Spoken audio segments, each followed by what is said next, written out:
La chaîne de solidarité se poursuit au profit des victimes des événements de Yirgou.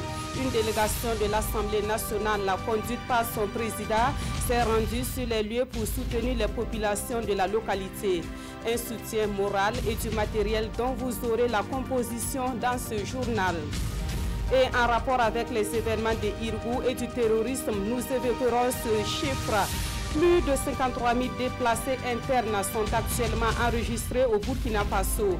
Des populations qui ont fui leur localité et qui ont besoin d'une prise en charge. Justement, que font l'État et ses partenaires dans ce sens? La réponse à suivre dans cette édition. C'est l'un des produits alimentaires qui inonde actuellement le marché burkinabé. Le haricot vert se vend à bon prix à la grande satisfaction des consommateurs.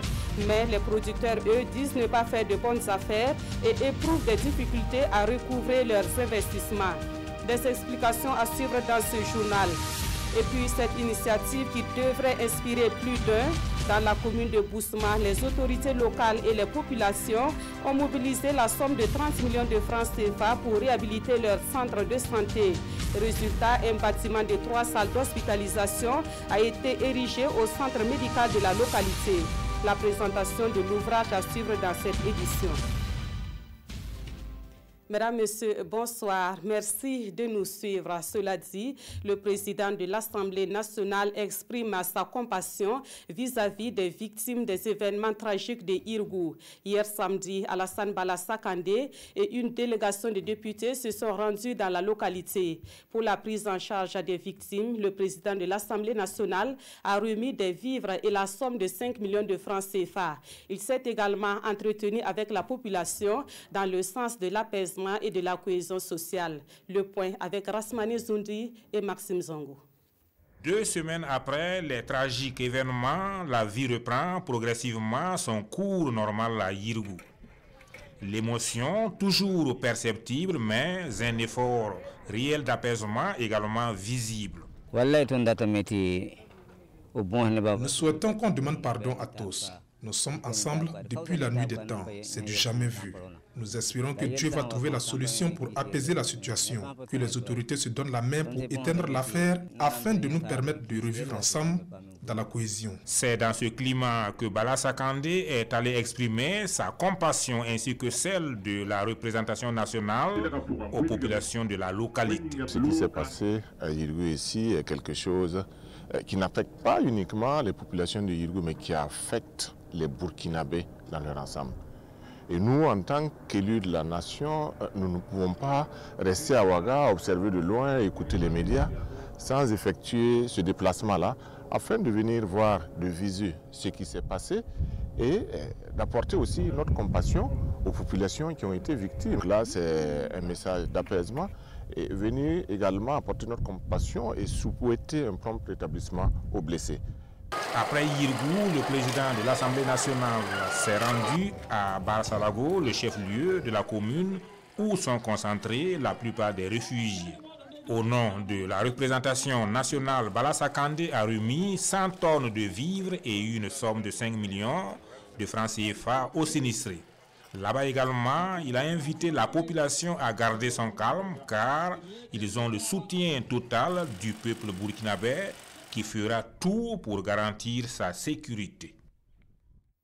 Et la chaîne de solidarité continue de se manifester au profit des victimes du drame de Yirgou. Cette fois, ce sont les acteurs culturels qui se sont mobilisés hier soir à Ouagadougou et ont pu récolter la somme d'1 million de francs CFA et des dons en nature pour la prise en charge des déplacés. Au-delà de ce geste, les acteurs culturels ont donné de la voix pour dire non aux violences intercommunautaires.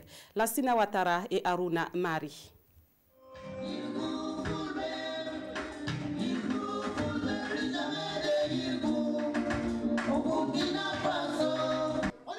Plus jamais de Yirgou au Burkina Faso.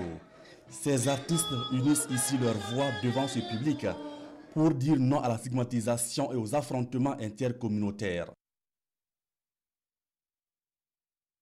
Éprouvé par le drame de Yirgou et contre vents et marées, le Burkina Faso restera toujours debout pour surmonter les germes de la division. C'est le message en cette nuit de solidarité voulu par le collectif des acteurs culturels burkinabés. Résultat, plus d'1 120 000 francs CFA récoltés et bien d'autres dons en nature. Le message principal qu'on est venu passer, c'est que le peuple burkinabé doit rester lui-même soudé dans l'unité, dans la paix, dans la cohésion sociale pour le développement de notre pays. Un geste symbolique, mais qui traduit un message fort pour dire à tous « Je suis Yirgou ».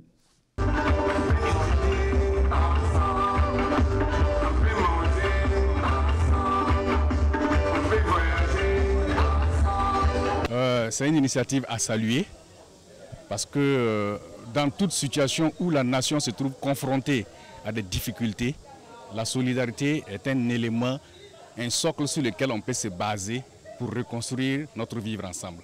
Ce soir, ils sont plus d'une dizaine d'artistes musiciens mobilisés pour cette cause. Une autre nuit de solidarité est prévue le 19 janvier prochain à Bobo de Lasso, selon les organisateurs.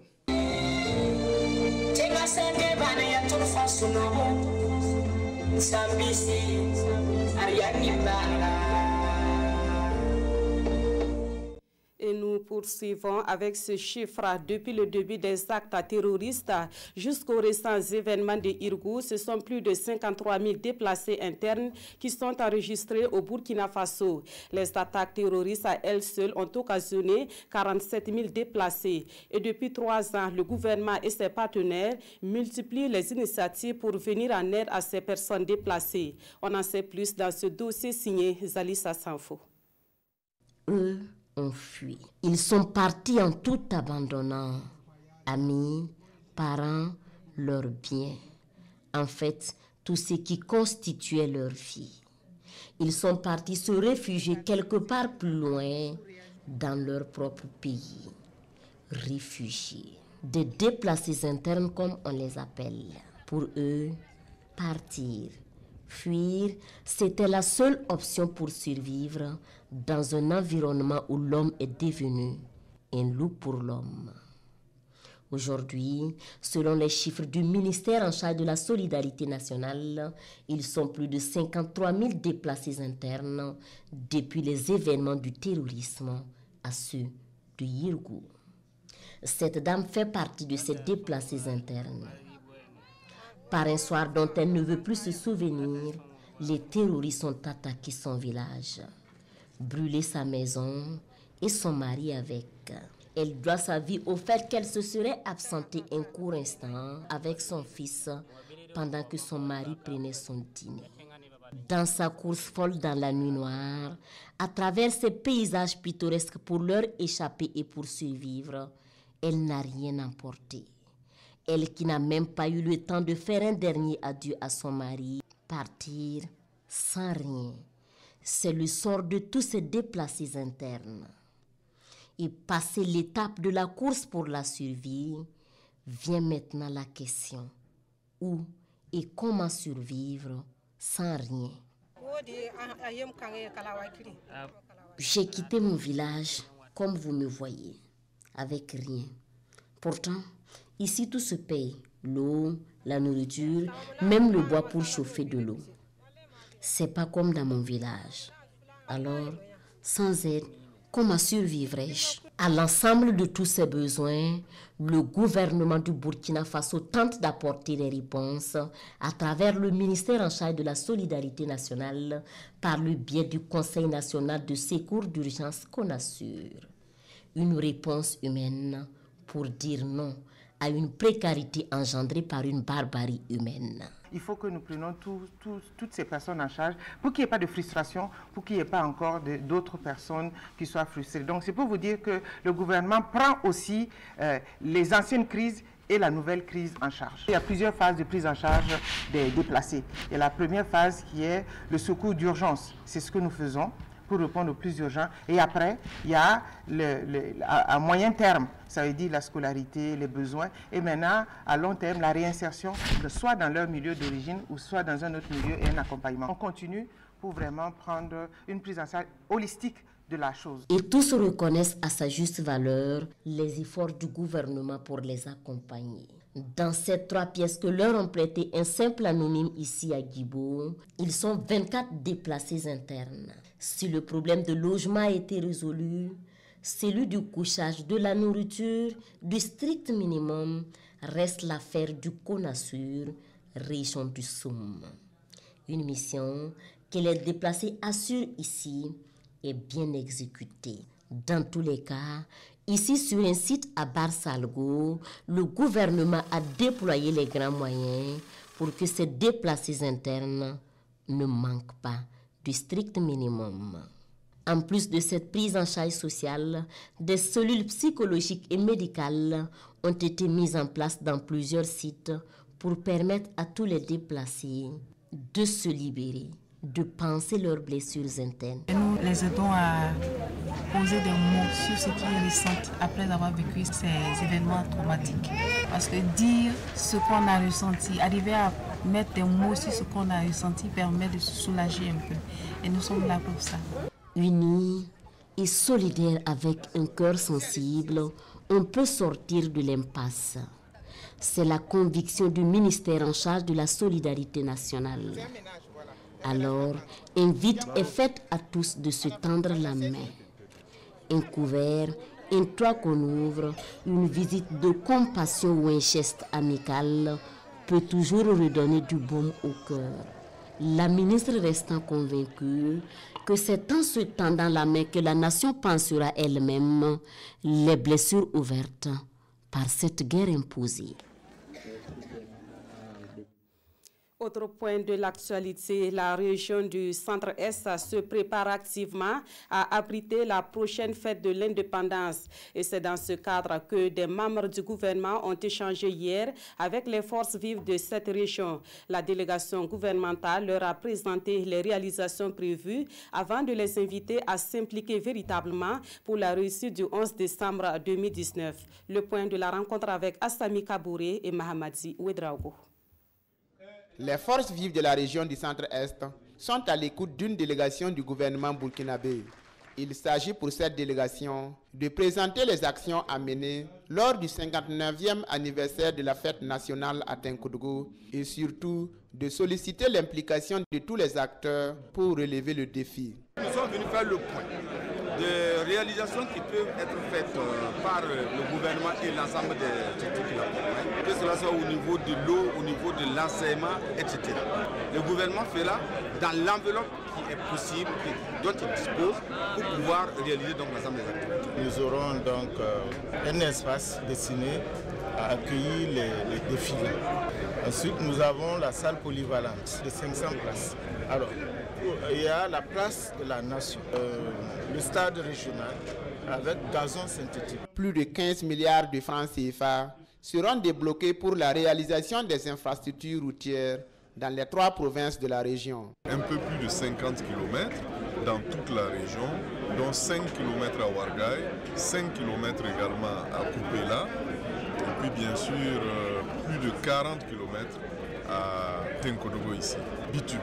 Voilà. En plus de cela, il y a l'entretien des routes en terre qui fera l'objet des travaux. Les partenaires stratégiques et la diaspora promettent d'apporter leur contribution à l'action du gouvernement afin de faire de la région du Centre-Est un pôle de développement.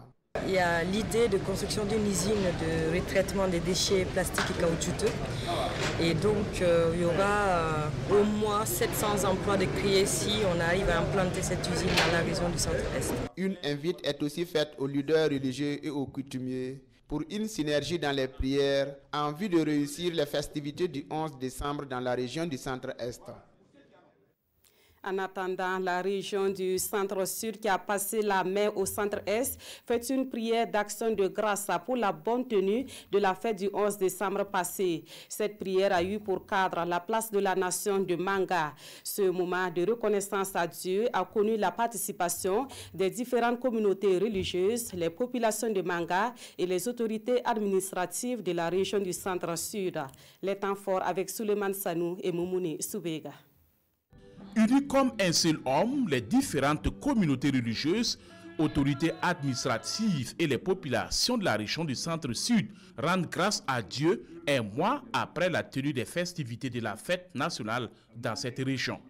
Tour à tour, les communautés musulmanes, catholiques, protestantes et coutumières ont prié ici à la place de la nation de Manga pour dire merci à Dieu pour avoir béni l'organisation du 11 décembre dans leur région. Avant la fête, nous avons exaucé par nos prières qu'il nous garde et que tout le monde vienne en bonne santé et reparte en bonne santé. Ça a été le cas. La Bible même dit qu'il ne faut pas être ingrat, ce que le Seigneur a fait. C'est pour cela que nous sommes là ce matin, pour dire merci à Dieu des créateurs, le Dieu de l'univers. Comme nous l'avons demandé de nous aider à ce que nous puissions donc réaliser, atteindre cet objectif.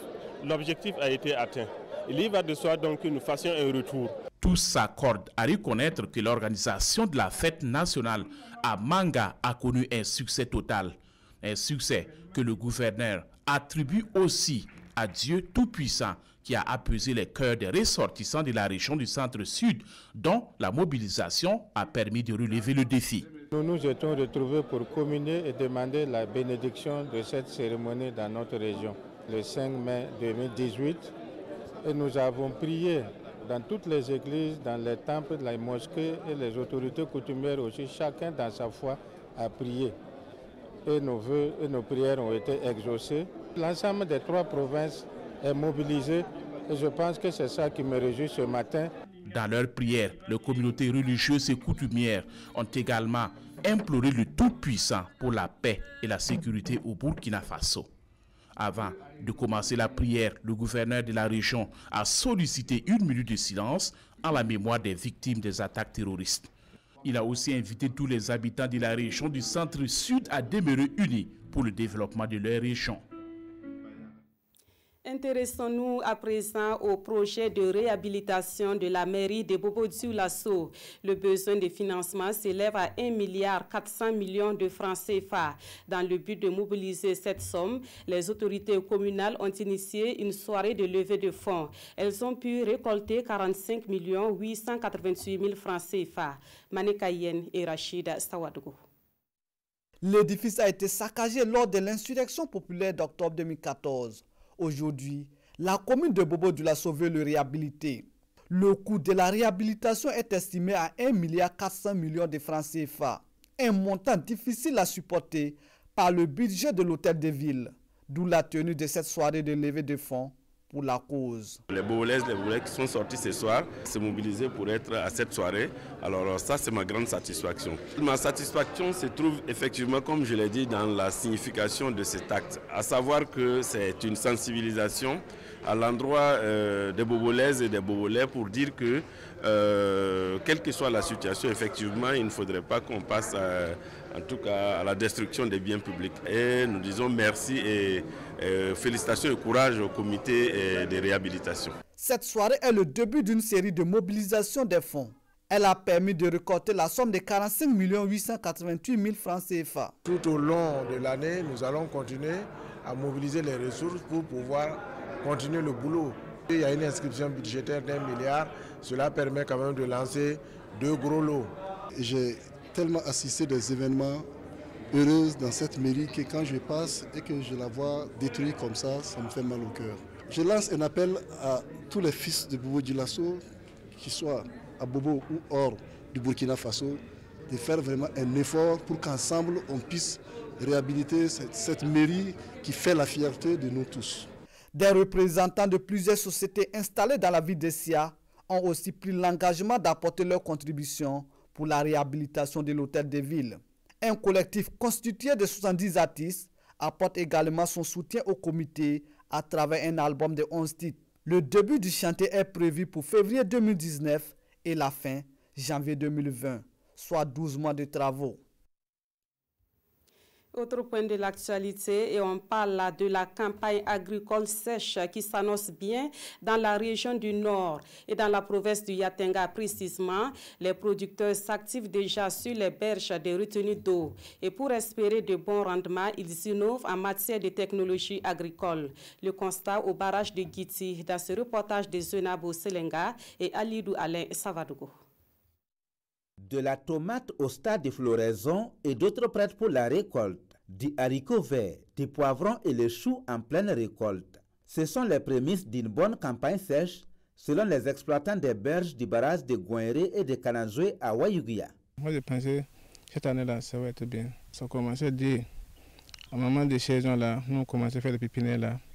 Notre pépinière s'est gâtée. Nous, vers la deuxième étape, c'est ça là, ils ont rétabli comme ça. Cette campagne sèche fait face à d'énormes difficultés liées à l'augmentation du coût des hydrocarbures, ajoutée à celui des intrants. Une situation qui conduit certains producteurs à développer la technologie. Ici, Salif Ouedraogo a réussi à transformer ses motopompes pour les adapter au gaz butane. Dehors là, quand moi je vais acheter des essences là, ça va par 20 litres par 2 jours, moi j'ai mis. 20 litres là, ça coûte 13 500 comme ça. Mais le gaz là, quand je vais utiliser avec ça, c'est 2 750. On fait ça. Si à Wayuguya, les producteurs sont au stade de développement des paquets technologiques, à Sénégal, le barrage de Guiti accueille toujours ses exploitants maraîchers après son inauguration en 2017. Là, les producteurs viennent de divers horizons du Burkina. Je suis venu de Zignaré pour faire la maraîchiculture. Il y a environ 4 mois que je suis là. C'est pour avoir de quoi nourrir ma famille. Depuis que je suis né, je n'ai appris que ce travail. À Wayuguya, tout comme à Sénégal, les producteurs maraîchers attendent toujours un accompagnement efficace du gouvernement pour faire de ce secteur un levier du développement économique du Burkina. De nos jours, nous ne pouvons même pas avoir accès à la Ghanéenne qui vient payer nos produits. La vente se fait maintenant par des personnes interposées et ce sont elles qui nous pillent. Mais tout ça, c'est parce que le ministère nous a délaissés. Comme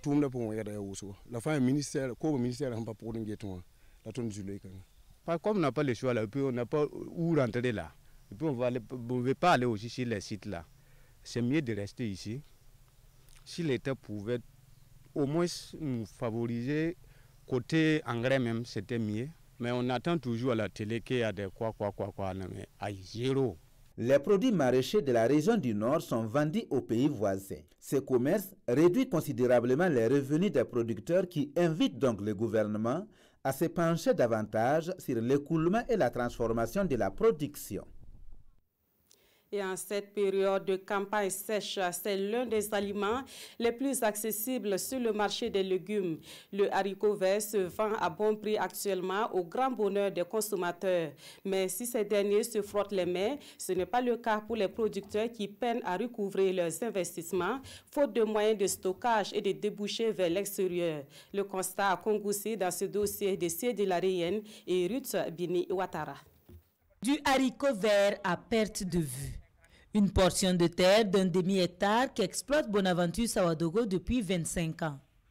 La culture de ce légume, c'est toute sa vie et le moyen de subsistance de sa famille. Je suis là depuis 25 ans pour nourrir ma famille et puis payer les scolarités de mes enfants. Les fruits ne devraient pourtant pas cacher la dureté de la tâche. Chaque planche, lui, peut dépenser à 17 500 ou à 20 000 francs. Mais si ça a bien donné, il peut récolter au moins 200 kilos ou 250 kilos. Les plants de haricots ne s'épanouissent qu'en période de fraîcheur et ne supportent ni la pluie et encore moins la chaleur. 50 jours sont nécessaires à leur maturation. Le haricot vert produit 2 fois dans l'année. Après coup, il faut le remplacer par d'autres cultures maraîchères et tout ceci pour souvent revendre le kilogramme à une somme modique. Actuellement, le kilo, ils vendent ça à 150. Mais avant, quand le blanc payait, c'était à 350. Là, on pouvait s'en sortir. Mais actuellement, là, si ce n'est pas l'approche des fêtes, là, Noël ou bien 30 janvier comme ça, tu peux payer ça à 300 ou bien 350. Sur les berges du lac Bam, ce sont 90 hectares de périmètres irrigués qui sont exploités par les producteurs.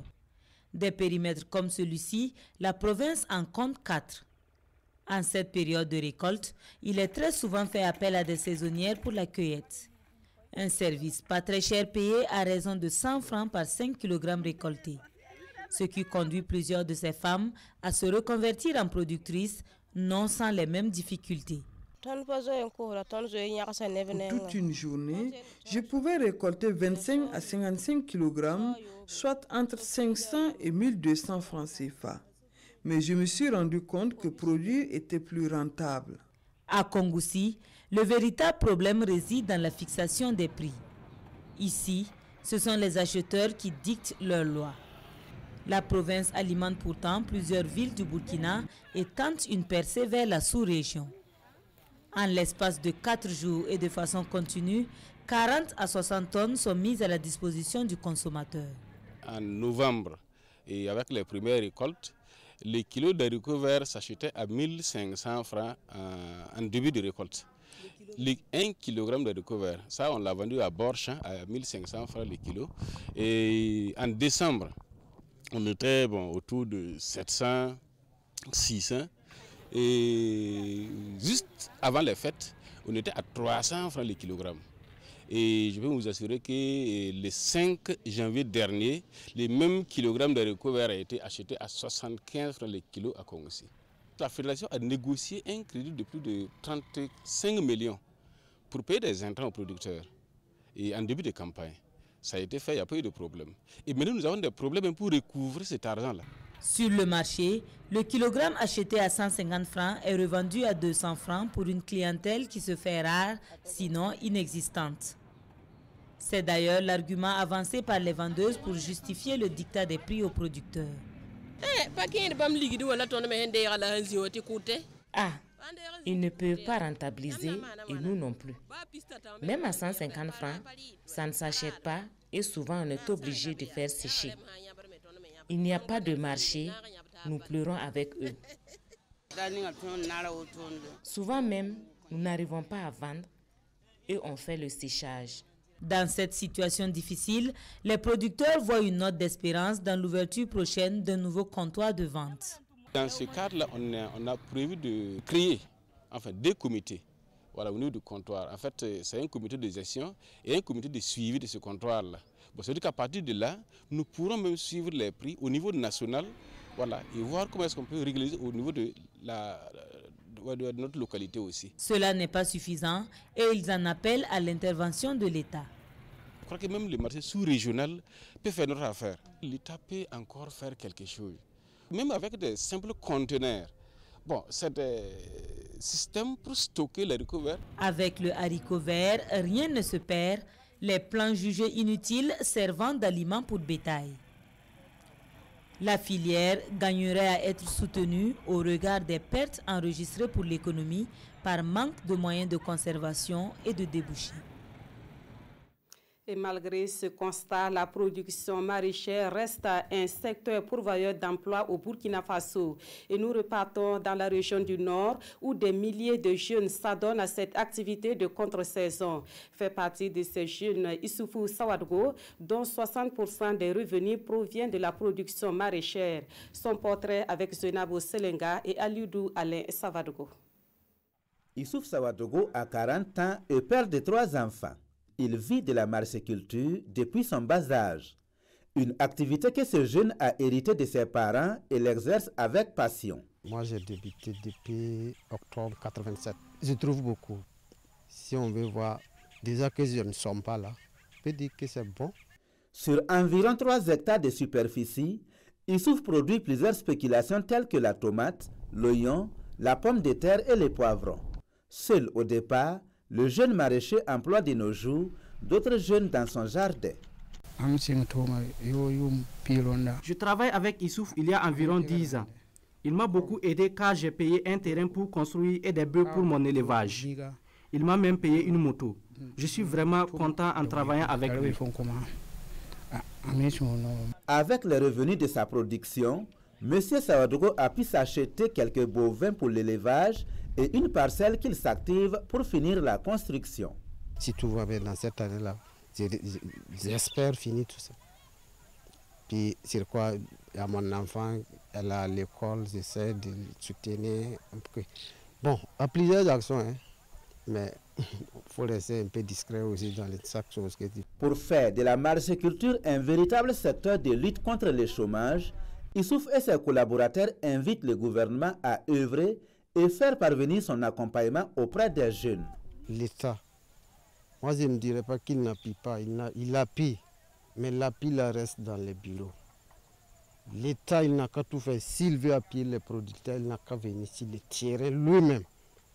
Si on ne peut pas voter des milliards pour les producteurs et puis remettre ça au bureau, c'est les bureaucrates là qui vont bouffer ça, soit disant que c'est l'État même tant que tel, il n'a qu'à revoir sa politique. Les jeunes maraîchers invitent donc le ministère de la Jeunesse et celui de l'Agriculture à collaborer pour une révolution du secteur agricole par la jeunesse.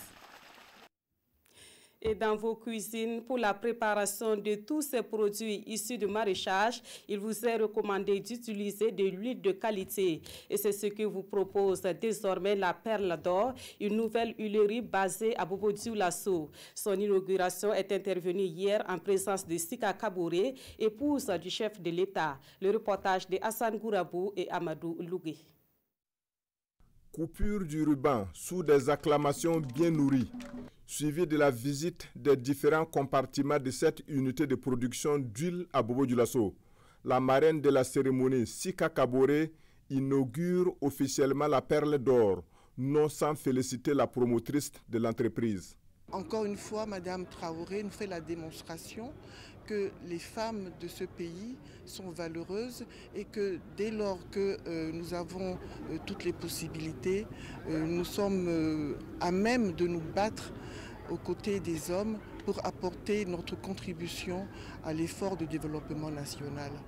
Cette huilerie dénommée la Perle d'Or se crée dans un contexte de mévente généralisée dans le secteur des huileries à Bobo-Dioulasso. Fraude, concurrence déloyale sont toujours pointés du doigt par les huiliers. Mais le ministre Aruna Kaboré du Commerce, patron de la cérémonie, affiche le soutien du gouvernement. L'arbre ne doit pas casser la forêt.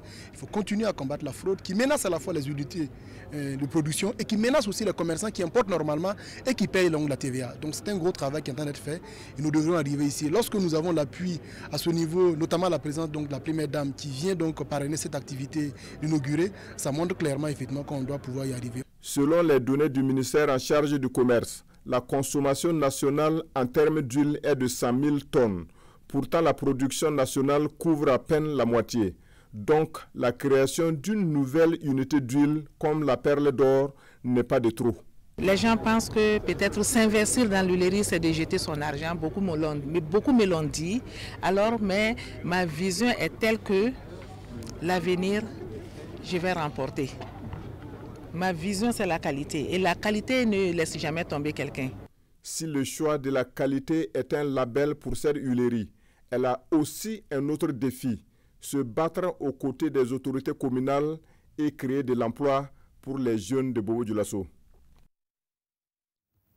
Dans l'actualité également, le centre médical de Boussouma dans le San Matenga dispose désormais de 3 salles d'hospitalisation d'une capacité d'accueil de 7 lits chacune. Cela vient améliorer les conditions de prise en charge des patients dans ce centre de santé. Le bâtiment réalisé à hauteur de 30 millions de francs CFA est l'œuvre des autorités communales et des populations de Boussouma. Nous suivons la cérémonie d'inauguration avec Roger Bembamba et Aimé Solange.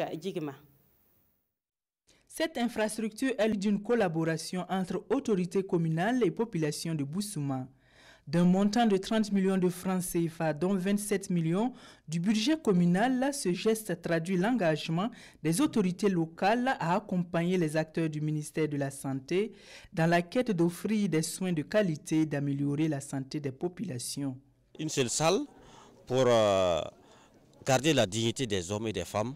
C'est pas évident quand tu viens malade et tu souffres moralement et physiquement.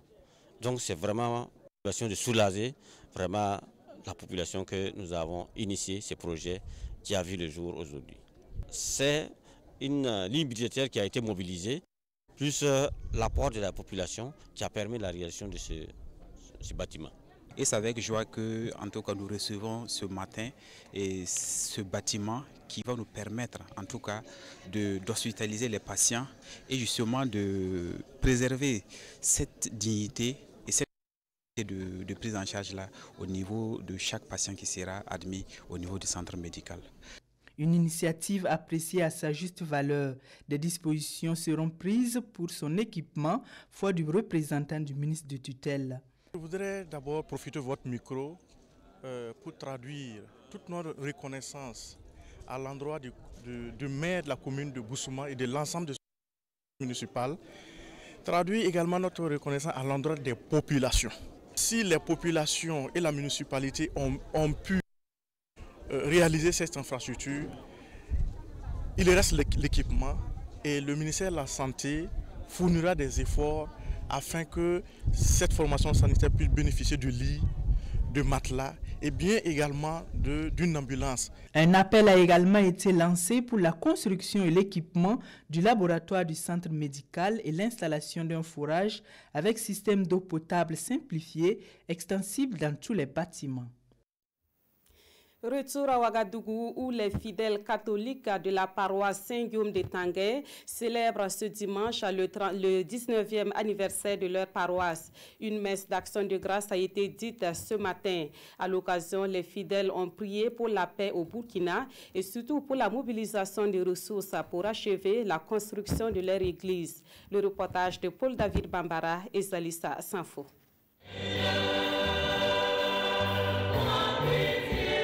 La chorale entonne ici en chœur le chant de la célébration du 19e anniversaire de la paroisse Saint-Guillaume de Tanguay. Nous sommes à Ouagadougou. Et pour cette fête patronale, les fidèles sont venus des 4 coins du Burkina et d'Europe. L'homélie du jour porte sur le baptême du Christ. Un moment pour Monseigneur Léopold Ouédraogo d'inviter les fidèles à plus d'union et de solidarité. La voix de Dieu le Père lui-même a dit « Celui-ci est mon fils bien-aimé. C'est en lui que je me complais. » Et chaque chrétien, de par son baptême, entend aussi dans son cœur ces paroles encourageantes de Dieu. « Celui-ci, tu es mon fils bien-aimé. Tu as du prix à mes yeux. » Et alors cela doit susciter un engagement. Engagement de vivre comme le Christ, en relation constante avec Dieu, dans la prière, l'oraison et les œuvres de charité. À l'occasion de cette fête, les fidèles ont aussi prié pour l'achèvement de leur église et aussi pour que la paix revienne au Faso. Nous traversons des zones de turbulence actuellement. Il y a des choses condamnables, des choses répréhensibles qu'il nous faut éviter de continuer parce que ça va s'agrandissant et s'empirant. Mais conscient que le Christ lui-même a dit « Aimez-vous les uns les autres, faites du bien à ceux qui vous persécutent », eh bien nous sommes sûrs qu'avec cet esprit et dans la prière et en nous engageant au sein de nos familles et de nos communautés, de nos CCB, à vivre en bonne entente et en solidarité, petit à petit, cela poindra et notre pays sera vraiment le pays des hommes intègres, des pays des hommes paisibles, des pays des hommes qui savent accueillir et qui gardent toujours le sourire en toutes circonstances. Nous pouvons donc rendre grâce à Dieu pour le travail qui a déjà été accompli ici dans cette paroisse par nos devanciers. Et voilà donc Monseigneur Léopold, qui a été le pasteur propre de cette paroisse Saint-Guillaume de Tanguay. Et tous ceux qui m'ont précédé ici, je salue vraiment leur mérite, leur travail et tout ce qu'ils ont donné comme temps, comme moyen, comme imagination et comme prière pour que vraiment, avec le peuple de Dieu, la construction de cette église atteigne ce niveau. Au terme des travaux, cette église pourra accueillir plus de 3000 fidèles. En actualité culturelle, nous mettons le cap sur Boussé où le Naba Sonré de Nabrabgo a célébré hier samedi sa fête coutumière. La célébration s'est tenue sous le signe du vivre ensemble. Et selon l'autorité coutumière, l'effectivité du vivre ensemble passe par le respect des valeurs telles que la vérité et le pardon. Nous suivons l'ambiance de la fête avec Oscar Soulama et Nathalie Sawadgo Nabaloum. Vivre ensemble avec nos différences. Naba Sonré de Nabrabogo y tient. Face à ces sujets, ce chef coutumier de la commune rurale du secteur 4 de Boussé a pendant 15 minutes d'horloge développé le sens du vivre ensemble. Pour lui, la vérité, le respect et le pardon sont les 3 valeurs cardinales que doivent respecter les populations pour une cohésion sociale.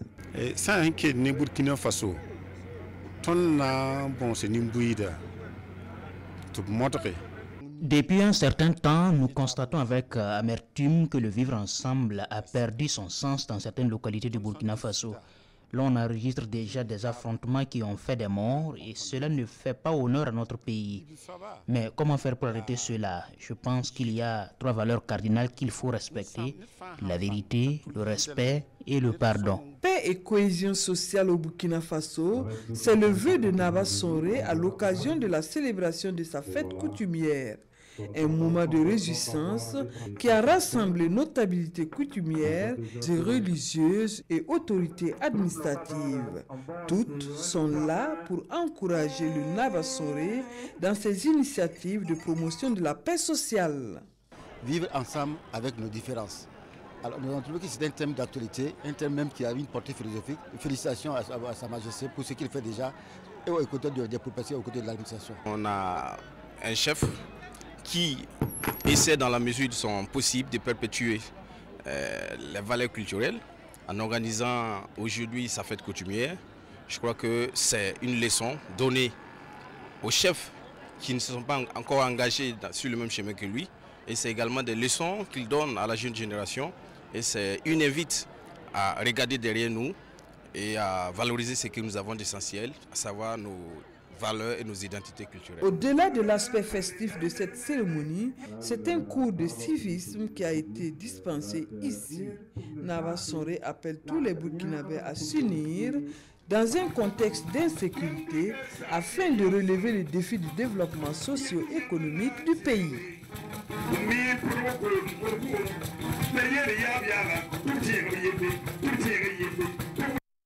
À présent, les actualités sportives de ce journal. Dimanche à Sport, c'est avec Jérôme Sendrebego. Bonsoir Jérôme. Bonsoir Nathalie. Alors, on va commencer par le match aller du tour de cadrage de la Coupe CAF. Oui, il faut dire que Salitas a perdu sur la plus petite des marques, 1-0 devant El Nasra de Libye. C'était Toker. On va voir les images donc, du but que nous ont envoyé Lassina Sawadogo et Salifou Belem, donc le but de Al Nassr, l'unique but de la partie, donc qui scelle la défaite de Salitas à l'extérieur, 1-0, mais ce n'est pas du perdu parce que Salitas reçoit Al Nassr ici au stade du 4 août samedi prochain pour essayer de remonter la pente. C'était donc ce qu'on a vu, c'est le match aller donc de tour de cadrage, le but inscrit par Moutaz Hussein. Alors, il va falloir rechausser les crampons ici au stade du 4 août pour remonter la pente. Alors Jérôme, il y a crise à la fédération burkinabé de boxe et on en parle. Oui, la fédération burkinabé de boxe en effet est dans l'impasse avec une crise qui perdure et qui met à mal donc la santé du noble A. C'est alors que le ministre des Sports, le El Hadj, donc Daouda Azoupi, a décidé de prendre le problème à bras le corps en conviant les deux parties à la table de négociation pour essayer de remettre les choses sur les rails. Alors c'était hier la rencontre au Palais des Sports Ouaga 2000. À la sortie de la table de négociation, le ministre était face à la presse et il s'est exprimé au micro de Mariam Ouattara et Moussa Ouedraogo. A atteint un certain niveau, mais nous avons pensé qu'il était normal de réunir les protagonistes, d'échanger avec eux, faire de telle sorte que les uns et les autres comprennent, convergent justement alors, vers notre vision qui est aujourd'hui de réaliser les objectifs à nous assigner au niveau du ministère dans le sens de mettre en œuvre la politique nationale des sports et des loisirs. Dieu merci, nous avons pendant 2 heures d'horloge échangé avec les différentes parties. Chacun a pu dire tout ce qu'il y a sur le cœur. Nous avons ensemble échangé et ensemble nous avons choisi de repartir sur le bon pied pour donner la chance à cette fédération de continuer de jouer donc ce rôle qui est de former donc des athlètes et de permettre à ces athlètes de combattre et de permettre à notre pays donc de réunir comme le veut son Excellence Monsieur le Président du Faso. Le c'était El Hadj Daouda Azupu, ministre des Sports et des Loisirs, qui avait rencontré les protagonistes de la crise de la fédération burkinabé de boxe. Et on espère en tout cas que les choses vont rentrer dans l'ordre au grand bonheur des fans du noble art. On le souhaite vivement. Alors, on va évoquer la prorogation du mandat du bureau exécutif de l'Union nationale des supporters des étalons. Et oui, l'UNSE, les membres du bureau ont été élus le 5 janvier 2015 pour un mandat de 4 ans. Et depuis le 5 janvier 2019, donc, ce bureau devrait être remplacé par un autre bureau, mais le CNOSB, le Comité national olympique et des sports burkinabé, a décidé d'aligner l'Olympiade de l'UNSE sur les autres Olympiades, c'est-à-dire que la plupart, ou sinon toutes les instances dirigeantes des structures sportives ont été mises en place en 2016 et seront renouvelées en 2020. Au lieu que l'UNSE fasse cavalier seul, le CNOSB a décidé de prolonger le mandat d'1 an pour l'aligner sur les autres Olympiades. Alors, Jérôme, rapidement, on termine par une bonne nouvelle pour l'athlétisme burkinabé. Oui, le président de la Fédération burkinabé d'athlétisme, Frédéric Sidibé, a intégré le comité exécutif de la région 2 de la Confédération africaine d'athlétisme en qualité de deuxième vice-président. M. Théophile Missiri Sawadogo, lui, occupe le poste de directeur technique. L'Assemblée générale élective s'est déroulée à Cotonou, au Bénin. Le Nigérian Chilou remplace le Sénégalais Mbaye au poste de président de la région 2. On aura plus de détails demain matin avec Mahamadi Ouena et l'après-midi, je vous retrouve pour le magazine des sports. Et merci à vous, Jérôme Tsendrebego, voilà, qui met fin à cette édition. Merci de nous avoir suivis et merci de votre fidélité à la RTV.